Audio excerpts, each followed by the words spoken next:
সৌম্যদীপ। সৌম্যদীপ নামের অর্থ হল শান্ত আলোর দ্বীপ। সাত্ত্বিক। সাত্ত্বিক নামের অর্থ হল পবিত্র ও নির্মল। সম্যক।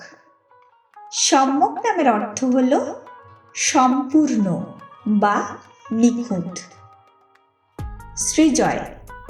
সৃজয় নামের অর্থ হল সৃষ্টিতে বিজয়। স্নেহাশিস।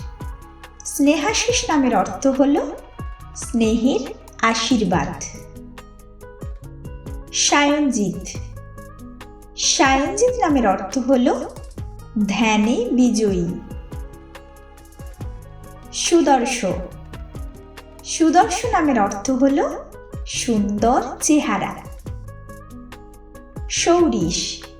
সৌরিশ নামের অর্থ হল সূর্যের দেবতা। শিবাংশ। শিবাংশ নামের অর্থ হল শিবের অংশ। শৌর্য। শৌর্য নামের অর্থ হল বীরত্ব। আমাদের নামগুলি যদি আপনাদের ভালো লেগে থাকে তাহলে অবশ্যই লাইক, শেয়ার এবং সাবস্ক্রাইব করতে ভুলবেন না।